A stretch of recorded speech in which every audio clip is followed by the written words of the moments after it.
Everyone, welcome back to our channel. In this video lesson we are going to understand the concept of how to balance the equation in acidic medium. Okay students, this is a very important question, SAQ question, that means 4 marks question, very important students. This is the equation, given equation CrO7 minus 2 plus SO2 gaseous form is gives rise to Cr plus 3 aqueous form plus SO2 minus 2 in acidic మీడియంలో balance చేయమంటున్నారనమాట. First మనం ఏం చేయాలంటే equation ఇవ్వంగానే ఒకసారి దాన్ని observe చేయాలి. Observe చేసి సేమ్గా ఉన్నాయి ఇలా ఆరో మార్క్స్ పెట్టుకోండి. సేమ్గా ఉన్నాయి CrO7 minus 2 to Cr plus 3. Next SO2 to SO4 minus 2. ఇలా ఒక యారో పెట్టుకోండి. యారో పెట్టుకున్న తర్వాత అక్కడ ఆక్సిడేషన్ జరిగిందా రిడక్షన్ జరిగిందా అనేది మనం కన్ఫర్మ్ చేసుకోవాలన్నమాట. ఆక్సిడేషన్ అంటే అక్కడ ఎలక్ట్రాన్స్ అనేవి తగ్గిపోయాయి, ఎలక్ట్రాన్స్ అనేవి లెస్ అయ్యాయి అంటే కనుక అది ఆక్సిడేషన్ జరిగిందని, ఎలక్ట్రాన్స్ అనేది గెయిన్ అయితే కనుక అక్కడ రిడక్షన్ జరిగింది అని చెప్పొచ్చు అనమాట. దీనిలో ఏంటంటే first CrO7 minus 2 Cr plus 3లో ఏంటంటే ఇక్కడ గెయిన్ అయ్యాయి అనమాట, ఎలక్ట్రాన్స్ అనేవి గెయిన్ అవుతాయి. మీకు ఇంకా ఈజీగా తెలియాలి అంటే కనుక ఇక్కడ చూడండి CrO7లో ఆక్సిజన్స్ 7 ఆక్సిజన్స్ ఉన్నాయి, బట్ Cr+3 మాత్రమే ఉందన్నమాట. అంటే ఆక్సిజన్స్ తగ్గాయి కాబట్టి ఆపోజిట్లో అర్థం చేసుకోండి, లెస్ నెంబర్ ఆఫ్ ఆక్సిడేషన్ కాబట్టి ఇక్కడ రిమూవల్ ఆఫ్ ఆక్సిజన్స్ అనేవి జరిగాయి కాబట్టి రెడ్యూస్ అయ్యాయి కాబట్టి రిడక్షన్ అని. అలాగే ఇక్కడ చూడండి SO2 to SO4 ఆక్సిజన్స్ పెరిగాయి కాబట్టి అక్కడ ఆక్సిడేషన్ జరిగిందని దానికి ఇప్పుడు డివైడ్ చేసి ఒక టేబుల్ లాగా రాసుకోండి. Oxidation of reaction one side, రెండో సైడ్ ఏంటంటే రిడక్షన్ ఆఫ్ రియాక్షన్. అర్థమవుతుంది కదా స్టూడెంట్స్? జాగ్రత్తగా వినండి, మీరు ఒక్కసారికి చాలా బాగా అండర్స్టాండ్ చేసుకోవచ్చండి ఈ కాన్సెప్ట్ అయితే. ఇదైతే చాలా వెరీ ఇంపార్టెంట్ క్వశ్చన్. ఇలాగే సేమ్ ఇవే ఈక్వేషన్ ఇవ్వకపోయినా వేరే ఈక్వేషన్ ఇచ్చినా కూడా ప్రాసెస్ అనేది మాత్రం సేమ్గా ఉంటుంది అనమాట. ప్రాసెస్ అనేది సేమ్గా ఉంటుంది. Okay, then oxidation of reaction. In the oxidation of reaction, what is the oxidation of reaction? SO2 to SO4 minus 2. SO2 to SO4 minus 2. In this, except oxygens and hydrogens. First దాంట్లో ఏంటంటే except hydrogens or oxygens remaining atoms balance అయి ఉన్నాయా లేవా. ఇక్కడ oxygens hydrogens కాకుండా remaining atoms ఏమున్నాయి?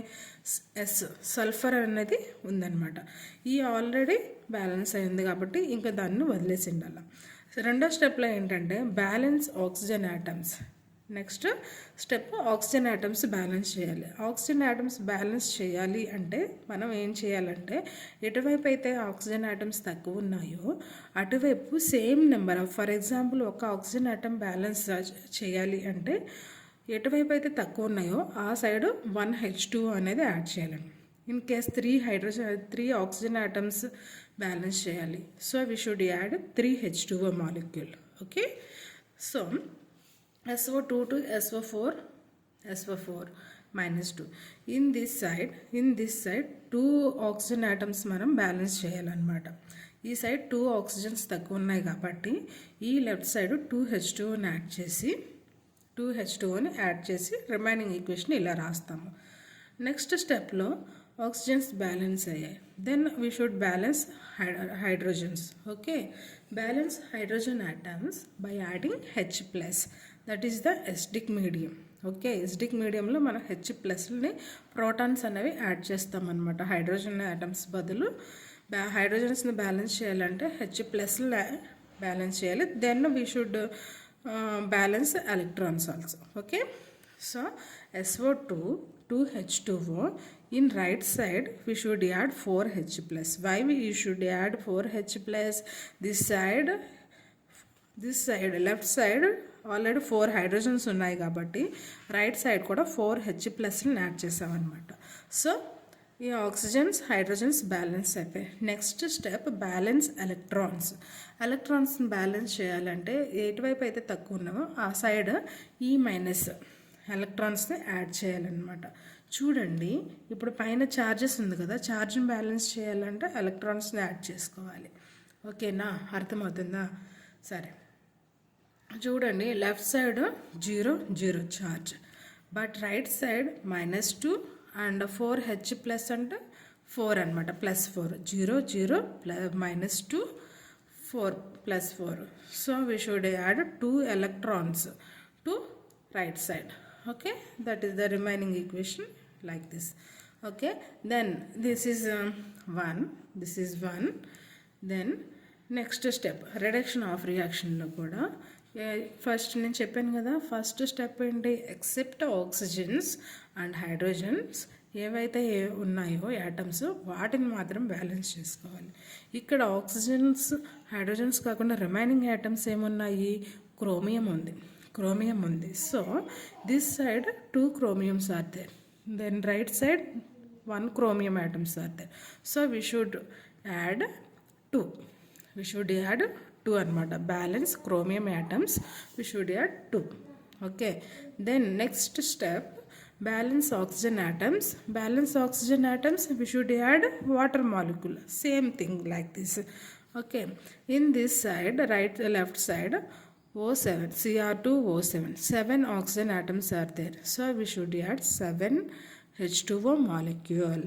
Okay, ఆక్సిజన్స్ని balance చేయాలంటే వాటర్ మాలిక్యూల్ని యాడ్ చేయాలన్నమాట ఎసిటిక్ మీడియంలో. Then we should in the next step we should balance hydrogens.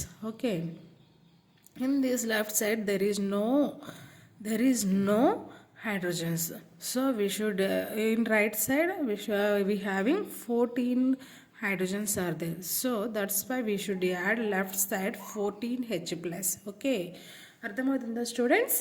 14H+ ని యాడ్ చేస్తాం. Then oxygens, chromium atoms, oxygens and hydrogens అనేవి బ్యాలెన్స్ అయిపోయినాయి. నెక్స్ట్ లాస్ట్ స్టెప్ ఏంటి, బ్యాలెన్స్ ఎలక్ట్రాన్స్. బ్యాలెన్స్ ఛార్జ్ కూడా balance చేసుకోవాలన్నమాట. Charge balance చేసుకోవాలంటే ఎటువైపు తక్కువ ఉంటే అటువైపు ఏం చేయాలి, ఎలక్ట్రాన్స్ని యాడ్ చేయాలి. Okay, so in this side -2 and ఇక్కడ 14 గివ్స్ రైజ్ +3 అండ్ వాటర్కి ఛార్జ్ ఉండదు, వాటర్ ఛార్జ్ 0 కాబట్టి ఈ సైడ్ 12, ఈ సైడ్ +6 వచ్చింది కాబట్టి ఇటువైపు 12 ఎక్కువ కాబట్టి ఎలక్ట్రాన్స్ని ఈ సైడ్ యాడ్ చేస్తే -6 అవుతుంది కాబట్టి ఈ సైడ్ యాడ్ చేసేసాం. సో అప్పుడు 6 ఎలక్ట్రాన్స్ ఛార్జ్ బ్యాలెన్స్ అవుతుంది అనమాట. సో లెఫ్ట్ సైడ్ మనం 6 ఎలక్ట్రాన్స్ని యాడ్ చేసాం. అర్థమవుతుందండి పిల్లలు? Next, this is the equation 2. So in this equation 1 and 2, one time you should see here 2 electrons, here 6 electrons. So దీన్ని మనం 1 పెట్టి దీన్ని మనం 3 పెట్టి మల్టిప్లికేషన్ చేస్తాం. సో రిమైనింగ్ ఈక్వేషన్ ఈస్ 3 పెట్టి మల్టిప్లికేషన్ చేస్తున్నాం కదా. So 3SO2 then 3 into 2 6H2O gives rise 3SO4 -2, then 4 into 3 12H plus and 2 into 3 6 electrons. This is the equation 3. Then దీన్ని 1 పెట్టి మల్టిప్లై చేస్తుంది. ఈ ఈక్వేషన్ని చేసినప్పుడు రిమైన్ 1 పెట్టే సేమ్ ఈక్వేషన్ ఇక్కడ రాసుకుంటాం అనమాట. చేసినప్పుడు బ్యాలెన్స్ చేసి ఎలక్ట్రాన్స్ని మనం వేయాలి. ఏమొస్తుంది ఈక్వేషన్ చెప్పండి? రెండింటిని బ్యాలెన్స్ చేస్తే ఎలక్ట్రాన్స్ క్యాన్సిల్ అయిపోయి రిమైనింగ్ వచ్చే ఈక్వేషన్ ఏంటి, బ్యాలెన్స్డ్ ఈక్వేషన్ అనమాట. ఒకసారి చేయండి, స్టెప్ చేయండి. 3 క్యాన్సిల్ అయిపోయినాయి. If this side 6 electrons, this side 6 electrons cancel అయిపోతే రిమైనింగ్ ఏం మిగులుతుంది, 3SO2 plus Cr2O7 -2 plus 6H2 7H2. కాబట్టి this side 1H2, this side 12H plus 14H plus కాబట్టి 2H plus 3SO4 plus 12H plus 2Cr plus 3. నేను ఇక్కడ వేస్తున్నాను చూడండి.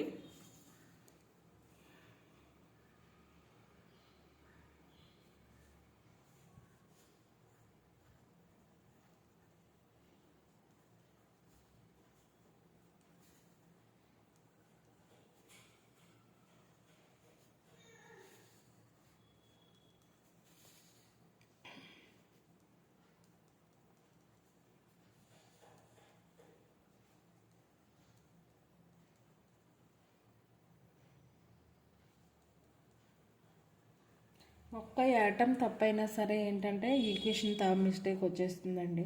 కాబట్టి జాగ్రత్తగా ఆచితూచి మనం జాగ్రత్తగా వేయాలన్నమాట. Okay, this is the balanced equation. ఇప్పుడు దీంట్లో చెక్ చేయండి, అన్నీ బ్యాలెన్స్ అయి ఉంటాయి. అన్ని యాటమ్స్ కూడా ఈ ఈక్వేషన్లో బ్యాలెన్స్ అయి ఉంటాయి అన్నమాట. ఓకేనా, ఇలా మనం ఎసిడిక్ మీడియంలో ఇచ్చినప్పుడు ఇలా మనం సాల్వ్ చేయాలన్నమాట, బ్యాలెన్స్ చేయాలి ఈక్వేషన్. ఓకేనా స్టూడెంట్స్, అర్థమైంది అనుకుంటున్నాను.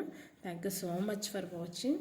ఇలాగే నాకు సపోర్ట్ చేస్తూ ఉండండి పిల్లలు. Thank you. నేనైతే నాకు తోచినంత వరకు, నాకు ఇదైనంత వరకు కూడా నేను మీకు సపోర్ట్ చేస్తాను.